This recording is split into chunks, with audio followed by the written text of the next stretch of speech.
Hi guys, what's up? This is Dollar Store Stereography number 10, and this is an overview of a bunch of projects. First of all, this is Halloween weekend, so I of course had to dress up as an anaglyph. If you look with your anaglyph glasses, I think my shirt should be an anaglyph if I kind of do something like this and like this a little bit.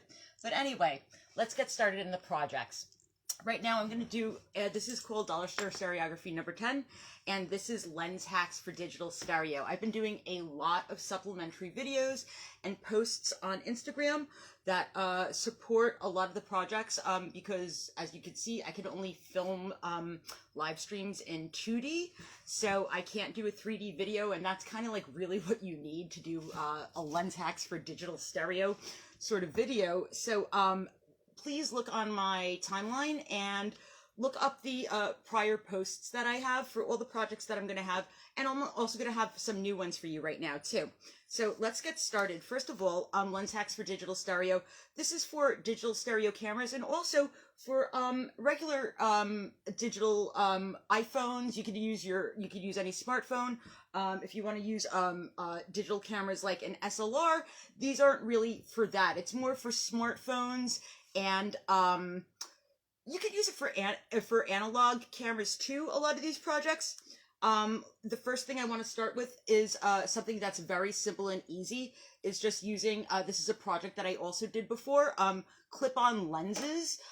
There are a variety of different types of clip-on lenses. I sell one in my shop that actually has a multitude of different lenses and filters and a dial, but this is something called a beam splitter, which I did before, and this will split your area of focus of capture into two different areas with a basically this is what would be known as a mirror rig, and they sell things like this for a DSLR camera as well. So you can use this for a digital stereo. Lareo is a company that creates or that did create a lot of mirror rigs for digital SLRs that did it for different mounts like Minolta or Canon EOS, stuff like that.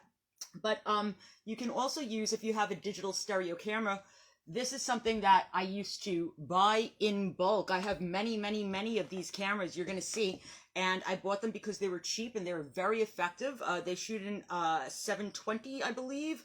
And these are actually a smartphone from about 2013 called an LG Thrill, or that's what they were called in the United States. In overseas, they were called something, they were called an LG 3D Optimus, actually, but it's the same exact phone. If you use smartphone lenses, you can absolutely use a pair of smartphone lenses for your digital smartphone, for your stereo smartphone, as long as you buy two of them and as long as you use the same lens. So I absolutely have bought a multitude of lenses that I can use, and I have close-up lenses. I have fisheye lenses that I use for these types of things. I even have what would be like a prismatic, like kaleidoscope type lens. There are a whole bunch of different lenses that you can buy that come in either sets or you could buy individually, and they all usually either come with like a clip-on type of apparatus or a magnetic mount or something like that. And as long as you use the same exact lens on both the lenses, and you always have to line them up correctly. I hope I have enough light in here to show you, but as long as you could see the lens through the lens that you're mounting on top of it, you should be safe. And of course, these are just like kind of jumping off projects for like experimenting. None of these things are actually 100% written in stone. You could totally like explore more and use these as a jumping off point, but this is something that I've definitely used in the past. These are two telephoto lenses that give you a 2x magnification, and they're very handy for taking close-up portraits or something like that. So that's one type of digital stereo lens hack that you can do. I have a list here. Here's another one. This is one that I really like. If you have an iPhone, if you have any sort of phone with a front and a rear camera, please realize that there are two cameras on your phone. There are two lenses. So on this iPhone, if you can see, I could see the lens clearly in this mirror over here, and I could see the front view lens clearly in this lens over here. There are a lot of apps, depending on what model phone that you have. I use an iPhone. This is an iPhone 6. There are very few apps that will allow you to do this on an iPhone 6. One of them is, if you bear with me for 1 second, one of them with me, and of course my phone is like super shoddy and like needs to be updated, and it's like totally like full, so I have to like download more, I have to like clear out more space. But this is an app, if you could see this one on the top right, called Double, and this is an app that allows you to utilize your front and your rear facing camera at the same time. Now then, these cameras are usually two different types of lens magnifications, and they will need to be adjusted in post, but this is a very quick and easy way to use the two lenses on your camera in a configuration that lets you shoot stereo photos with it. And this is a kind of trick and technique I really don't see a lot of people doing. I've seen people doing something that basically uses just the one lens and uses it as a mirror split, so that you would take an image and then another image more kind of like reflected like this way. This lets you shoot it like this, and it's also kind of handy because when you shoot a subject, you really point it at the subject and shoot it like that. So that's a tip or a technique or a trick that anybody with two cameras on the front and the rear of their phone can use and turn their camera into an instant stereo camera with the aid of an app. And depending on what phone you have and what model and all that stuff, whether you have an Android phone or an iPhone, as long as you have a front and rear facing camera, these mirrors, by the way, seeing that this is dollar store stereography, of course I went to the dollar store and I bought a arts and crafts thing of mirrors, and this is great. This is just a bunch of like, you know, square mirrors that I got for like, I think it was like $2. And these are just regular mirrors. A lot of people, if you're getting serious into this, will use something called a front, oh my God, I just forgot the term, but like a front glazed mirror. And if you have trouble finding those types of mirrors, first of all, I have a website, PARALLAX-SHIFT.com. I have a resource page on that site. In the resource page, I list resources like other websites where you could purchase items that you would need for stereoscopic projects. One tip that I have is dental mirrors always have they're called front surface mirrors. I can't believe I just forgot that. Any sort of dentist or dental mirror, these are very handy. These I got like, you know, off the street somewhere at something. This is actually a really cool one that you can adjust the mirrors like that. But any dental mirror that is used for dentistry will have front-coated mirrors, and because that's a type of industry that really needs exact reflections to see what they're operating on and stuff like that. And so they have very accurate mirrors in that, and that's a very cheap source for front glazed, front coated mirrors. Another project that I did previously was, I don't know what else to call this, so I call this stereo balls. I'm sorry, but this basically, and I can, you see, I mounted it on this. This is something that I basically had a piece of, I forgot the name of the tape that I used for this, but this was like something like a very adhesive clear tape that was double sticky on both sides. And I mounted it on this because it was a very good distance that I could just attach it to my phone. And this will give you basically like a very big fisheye effect. I'm going to try to zoom in and focus on this. Hold on. But as you can see, like, I'm going to wave my hand in front of this, right? This is giving you a fisheye effect. Now then, it's upside down. This is something that you would also have to process in post to flip right side up and really kind of zoom in on the areas that you want to do. But this is something that could be used for taking multiscopic images.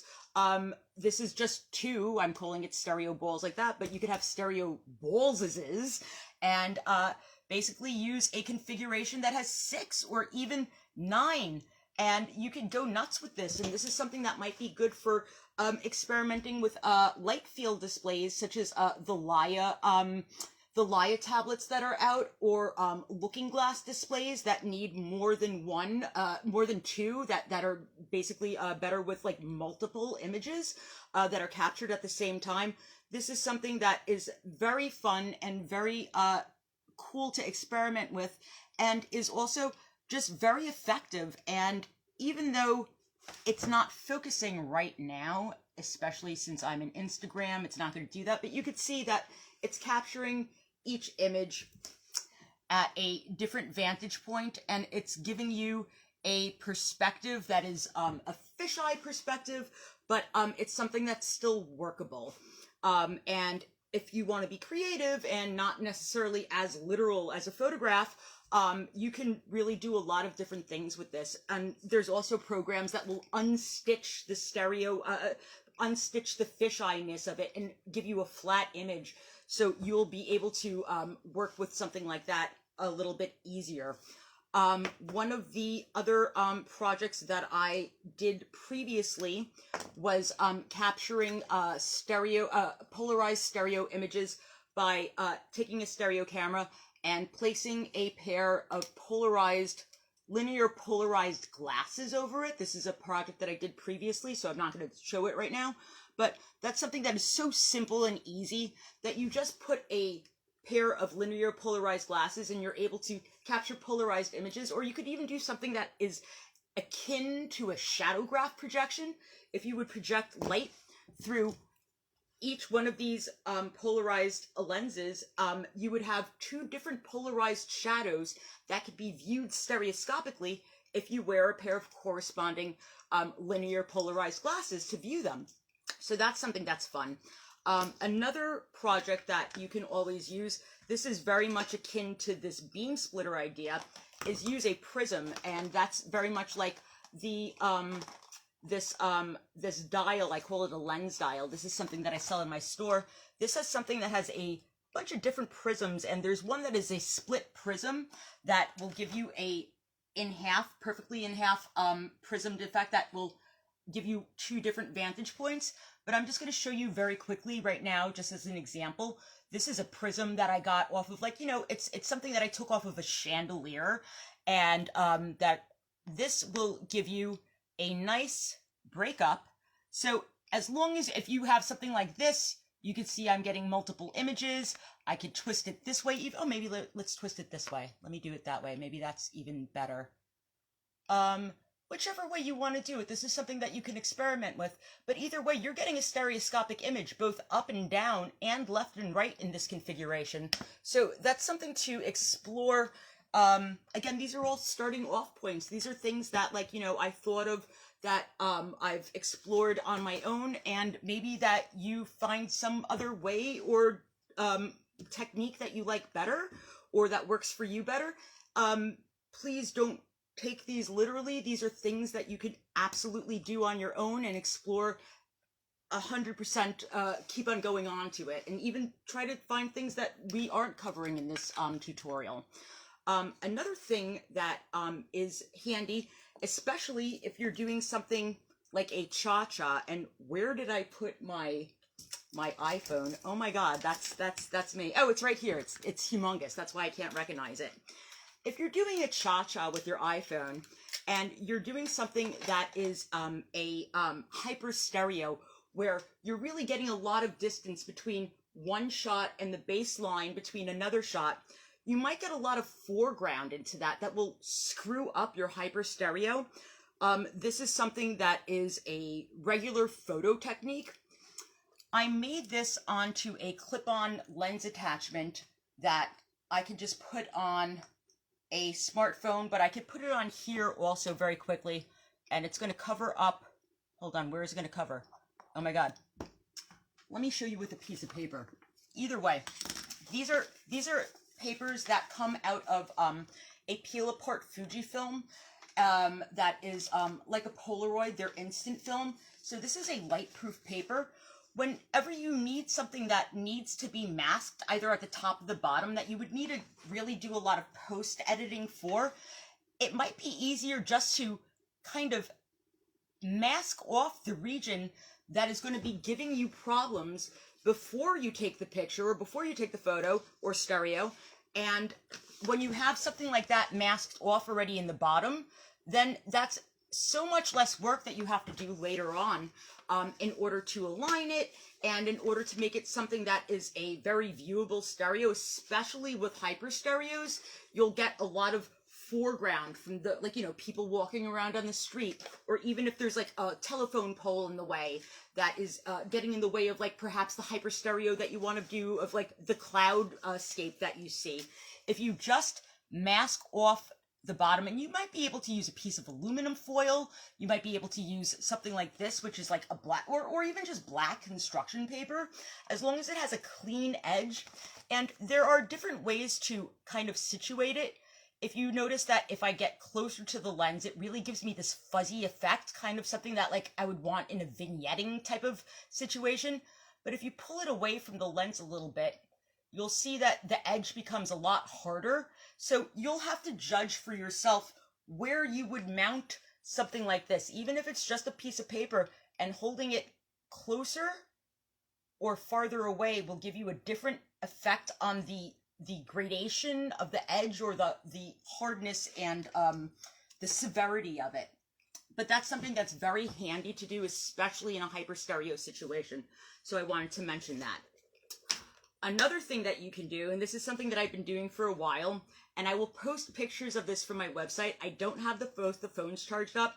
This is like an apparatus that, like, you know, this is a homemade apparatus that, please don't like laugh at how ghetto it is, because it's literally held together with rubber bands and tape. But I've taken two stereo smartphones, and they have basically the same equal distance between the two lenses on each camera, and almost the same distance between the two lenses between both cameras. And that's something that I don't mind in a situation like this, because to get a 4 multiple exposure, that's a little difference between the second and the third than it is the first and the second and the third and the fourth, is acceptable to me in a couple of situations. And this is a selfie stick, and I have them basically connected with something that's called a splitter.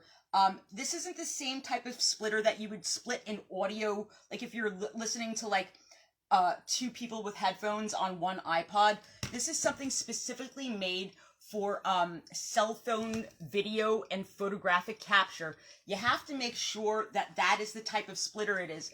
It has one female input and it has 2 male outputs, which allows you to connect it to 2 different cameras.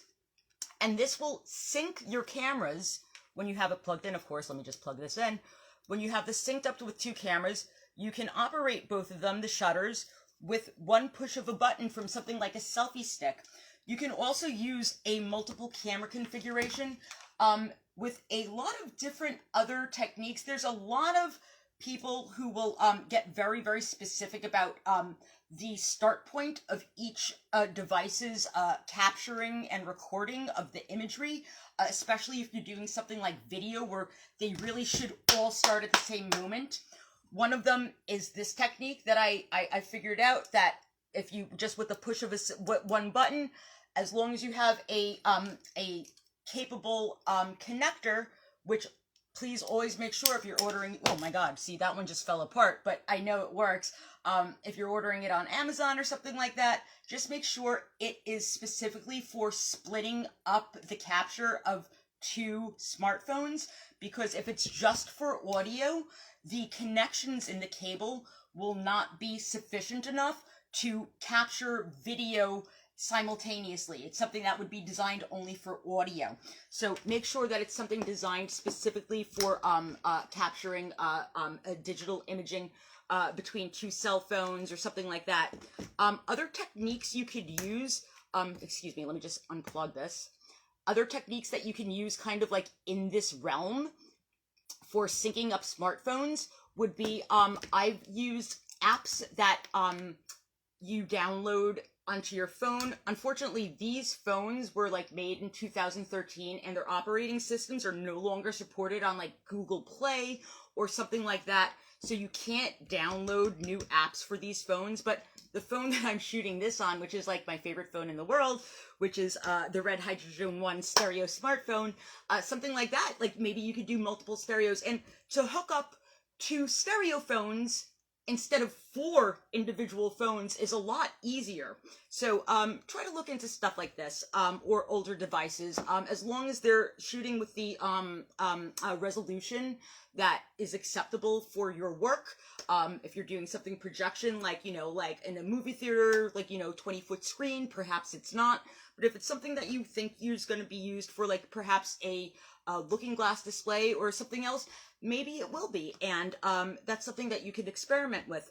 But other ways of connecting multiple smartphones, and like when I say I have many of these smartphones, I mean I have many of these smartphones. They were an excellent buy. I've given them away to many, many people who have gotten into stereo over the years. And that is something that you can either use this selfie stick and splitter type of technique to use. I'm going to take these apart right now just because it's kind of like getting a little cumbersome. But you can also download apps that will shutter and sync shutters with sound, like just the clap of your hand. There are programs like that that you can download, which are actually pretty excellent, because as long as your sound is like something sharp, like a hand clap, and it's above a certain decibel level, it will trigger all the phones that have that app that are currently running. Another thing you could do is use a remote shutter system. I've had issues with that. That's why I'm not showing that in this project series, but that's also another option that people use. And of course, you can always use the tried and true finger syncing method, where you just push both buttons with both fingers at the same time and hope that you capture it at the same moment. And that's finger syncing is probably one of the oldest methods for twin rigging. And I don't know what it would be called. This is definitely still twin rigging, but it's like kind of like multi-scopic twin rigging. So I like using stereo smartphones for multi-scoping twin rigging, because I only have to buy half the smartphones. If I want to take a 4-image multi-scopic picture with the stereo smartphone like this, I only have to buy 2 smartphones. And that's something that will save you money. And of course, you know, there's a lot of other factors that go into things like that, but money is usually a very big decision for most people. And of course, if you have many, many of these type of smartphones and they all have the same like sort of like sound activation app for shuttering a camera, you can even lay out a multitude of them. I actually have like maybe 12 of these, so you could even do something like a matrix type of effect. There's a lot of things you could do when you have 2 stereo smartphones that are a lot more difficult if you have 1 stereo smartphone. I already did masks, excuse me. Okay, this is one of my favorites.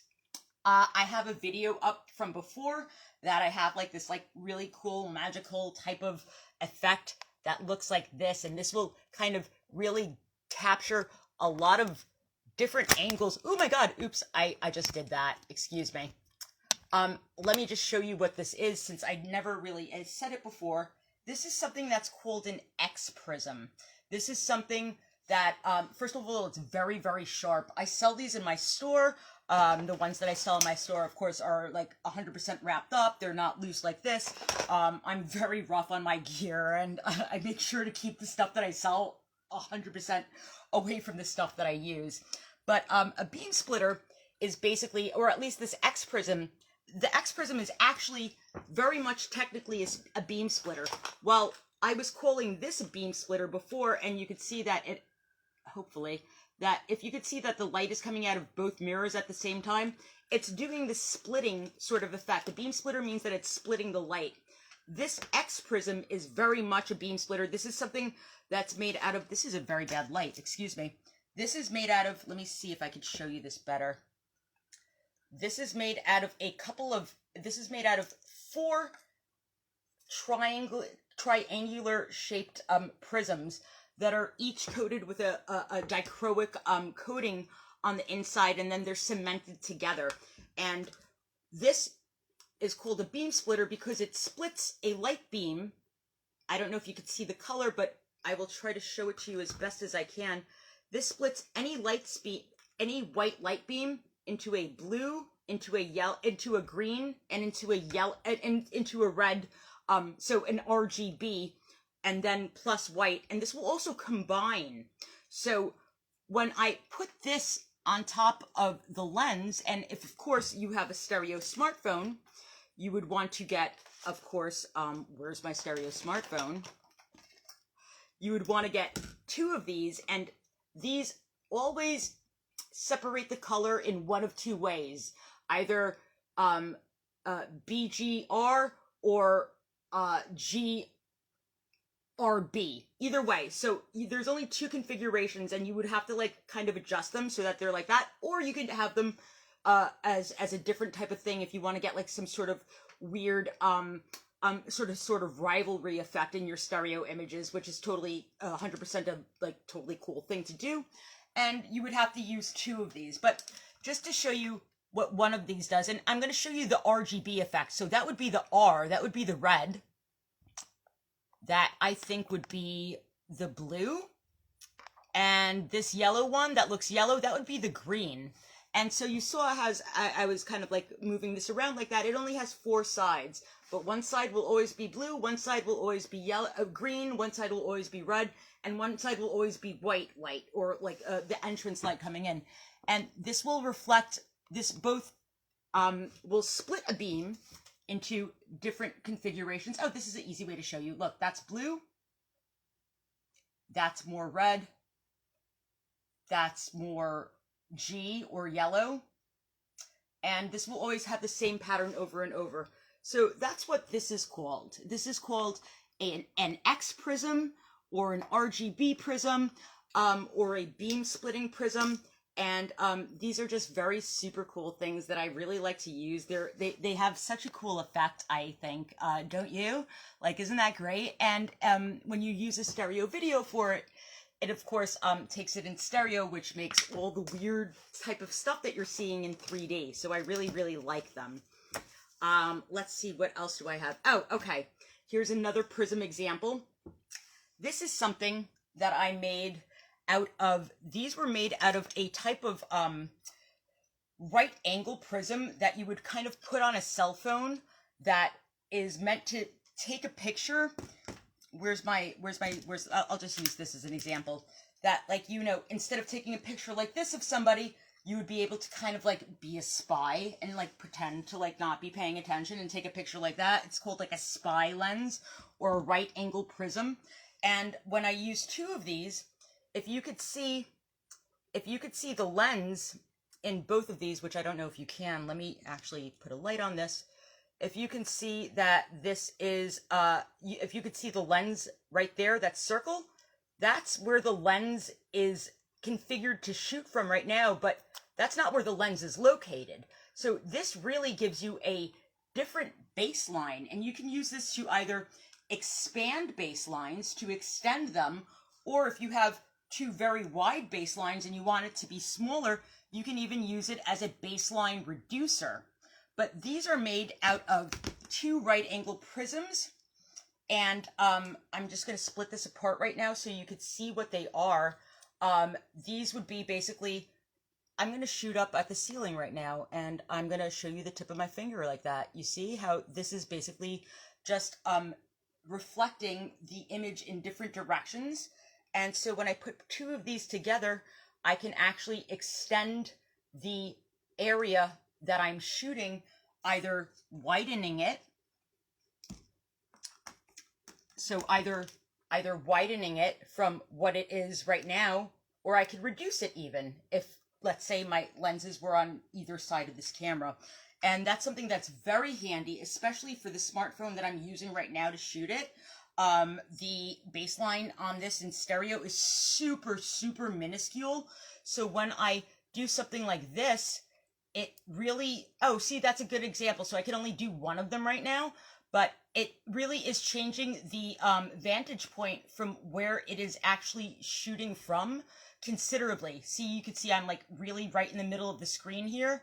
And I kind of move over to the side a little bit once I put the baseline extender on it, or this prism system that I built.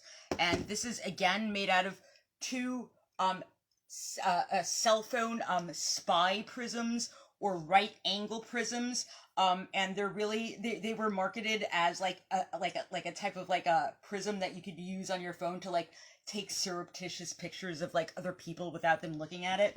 And I got those at, unfortunately, a really cool store called Flying Tiger, which is no longer in the United States. They closed because of COVID. Let's see, what else do I have? Oh, also, I had given a tutorial before about just using a simple magnifying glass.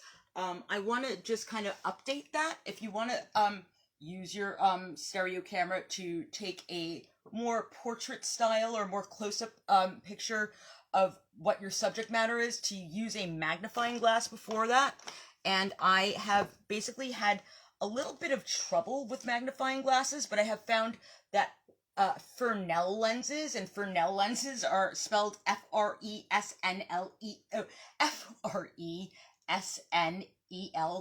It's spelled like Fresnel, but it's pronounced Fresnel.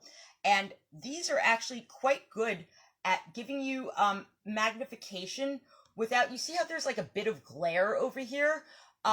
There are ways that you could configure it. Of course, I have an under counter lighting situation over here, so you're getting a lot of that reflection. But if you don't and you have regular overhead lighting, this is a very good substitute for a traditional magnifying lens, and they're very easy and transportable. I use these in my personal stereoscopes, my magnified stereoscopes that I make, that I sell online also, and that I have actually a dollar store stereography episode about, just because they're so handy. And you can do things like double up the magnification. If I had two of them right now, which, oh, here's another one. So they're even handy in situations like this. Like, let's say that magnification that I just had up right now wasn't enough and I wanted more of a close-up image. Excuse me. This is really sealed. So if I wanted something like this, and this gives me like however much magnification, if I put another one on top, I could really play around with like the amount of magnification very easily with these two very paper thin magnification lenses. And so Fresnel lenses are a very, very good little thing to have in your stereo kit. Another thing that you can make is do-it-yourself filters, and you can make do-it-yourself filters out of anything. You can make it out of plastic wrap. You could even make it out of something like this. Anything that you want. This is, of course, a holographic diffraction grating, which is something that I always, always love. And this is really cool for different lighting effects. If you have this on two different stereo lenses configured in the same way, I wanted to show you right now. If you turn these actually do have a direction to them, but you can use things like acetate, or you could use things like a cellophane, or like even like wrapping paper off of something, or even this is like a scrunchie I have. Like, let's see what this looks like just shooting through this. Like, anything that you put in front of your lens can give you like a potentially weird or cool effect. Even something, this is something that I keep my ball lenses in, but even just this is a soap dish. Even just this has an effect that basically is very multi-scopic. There's so many different things that you can do. And if you want to make yourself a really cool looking little lens and you want to be all fancy about it, I really recommend getting like very wide washers and just mounting a little tiny bit on it. That way you could always take it out, and instead of like having like some big like piece of plastic wrap like taped onto your phone and it looks weird, you could just have something that's mounted onto a traditional washer that, like, you know, you would use for plumbing or fixing your sink or something like that, and have, like, you know, your material mounted on that in a little tiny, very like minuscule sliver of it. And that's something that you can very easily mount onto any stereo smartphone. And even look, I'm using a piece of a rubber band right now just to hold that on, and that's something that would be very effective if I took a picture right now. And that's Dollar Store Stereography number 10. I hope you guys like these projects. I know it was a bunch of different projects, and I know I went fast, but please do go look through my Instagram timeline, because there are a lot of supplementary videos that I already made for this whole entire episode that I knew that I couldn't shoot in stereo and show you the stereoscopic results, so I made them previously. And I will be posting up supplementary stereo photos and just photos of how I make the setups on top of like, you know, to attach them to the cameras and stuff like that. And all sorts of stuff. And also, my website right now, PARALLAX-SHIFT.com. That's PARALLAX-SHIFT.com. That's just newly updated. And there's a lot of new things that I have going on there. We have just formed a official stereo club that is now recognized by the ISU. We were operating as a stereo club this whole time without being recognized by the ISU, but I thought it was a very important thing to do.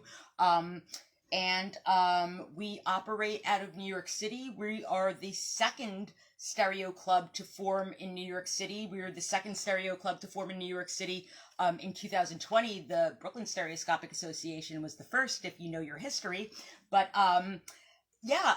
we have a lot of different activities that we do, and we do a lot of cultural preservation and cultural heritage type of events and outreach programs, and I hope everybody considers joining the PARALLAX-SHIFT Stereo Club, because we work really, really hard to really survive our history and our heritage, and really give as much inspiration and education as we can, so that people continue to take excellent stereo pictures and to learn more and get more informed and all that sorts of good stuff.